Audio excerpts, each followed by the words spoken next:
Hi there, everyone. Welcome to The Daily Gardener. I'm your host, Jennifer Ebling. It's April 23rd.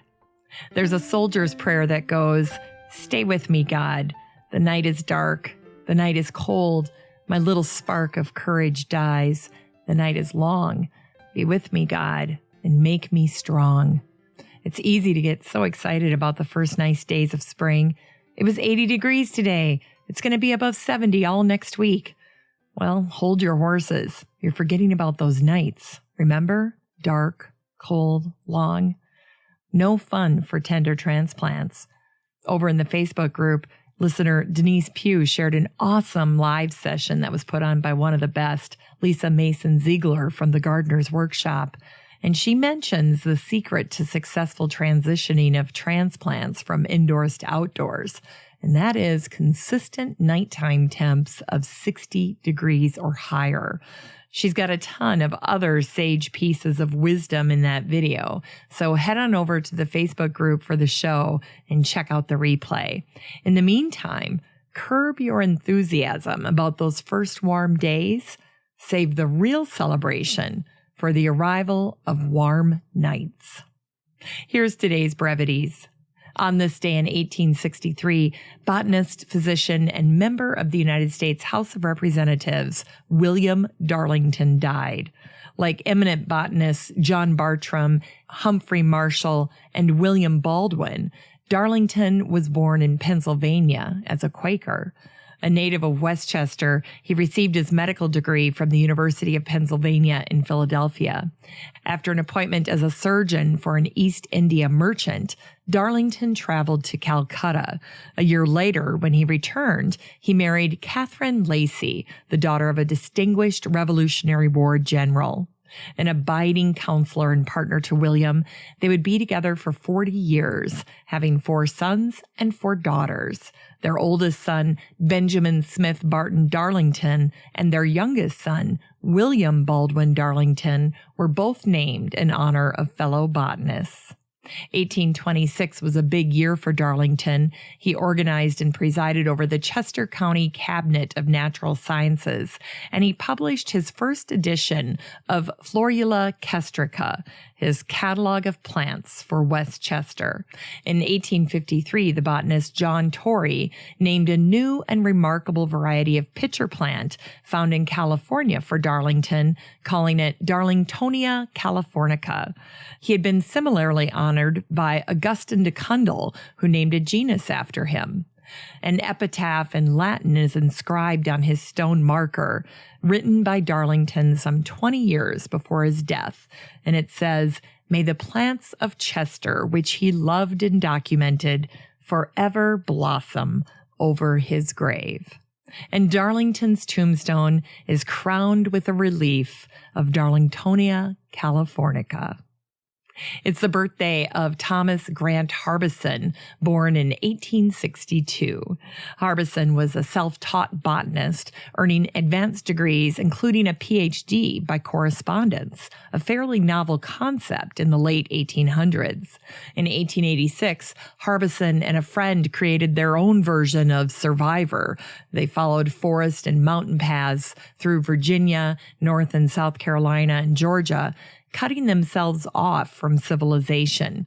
They allowed themselves only 5 items for daily living: a wool blanket, a rubber poncho, a tin bucket, a bag of wheat, and a tin of brown sugar.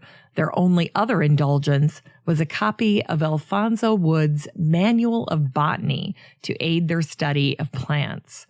Harbison remembered that in wartime, Caesar's soldiers ate wheat that was crushed and turned into a mush.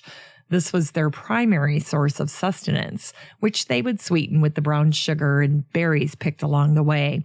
It was a formative event for Harbison. This survivalist experience helped him develop his famed skill for finding any particular species in the wild in ways few other men could equal. Harbison was part of a corps of botanists hired by the Biltmore Herbarium, the famous Vanderbilt Botanical Garden at Asheville, North Carolina. Harbison was the only collector who went on to work purely as a botanist. He brought attention to over 100 new or little-known tree species, And when he came to Highlands, North Carolina, he found such a treasure of botanical specimens that he decided to make it his home. Today, the Thomas Grant Harbison House still stands. And there's a wonderful planting of 6 Florida nutmeg trees on the east side of the house that Harbison secured during one of his expeditions for the Arnold Arboretum. In unearthed words, today is the birthday of William Shakespeare. He was born on this day in 1564. The bard's works are loaded with references to plants and gardens. From Hamlet, there's rosemary, that's for remembrance. Pray you love, remember. And there's pansies, that's for thoughts. And from A Midsummer Night's Dream, Oberon says, I know a bank where the wild thyme blows, where oxlips and the nodding violet grows, quite over-canopied with luscious woodbine, with sweet musk roses, and with eglantine. Finally, the Linhart Library at the Chicago Botanic Garden hosts a Shakespeare Day on October 15th every year, featuring Botanical Shakespeare. For today's book recommendation, this week in 1984, the New York Times reviewed 8 new gardening books, and today's selection was on that list. It's A Wildflower Alphabet by Elizabeth Cameron. Cameron is a watercolorist who lives in Scotland, and she composed this wonderful alphabet for her grandchildren. There are delightful messages describing the flowers on each page. They're hand-lettered. The description says that it's just right for a rainy day and a delightful picture book. A Wildflower Alphabet by Elizabeth Cameron. Today's garden chore is one of my favorites. It's something that garden writer Barbara Pleasant shared with me when I interviewed her for the Still Growing podcast back in episode 584. In one of the first warm spring rains, bring your houseplants outside for a quick shower. They'll return to the indoors refreshed and energized, complete with that wonderful spring rain scent. Finally, here's something sweet to revive the botanic spark in your heart. When I was researching Thomas Harbison, I came across some wonderful newspaper accounts of the summer parties that were held for the staff, including the nurserymen and landscape department at the Biltmore. Here's an account of a party from the 4th of July in 1900. The athletic sports for the employees of the Biltmore estate yesterday afternoon were greatly enjoyed, though the contestants were under a disadvantage owing to the hot weather. The results of the events and prizes were as follows. The 100-yard dash was won by Thomas Harbison, and he received $2. The tug of war was won by the landscape department. They received a trophy and $1 for each man. The broad jump was won by A.T. Davidson. Second place was Thomas Harbison. And the running high jump was won by John Young, but second place went to Thomas Harbison, and he received $1.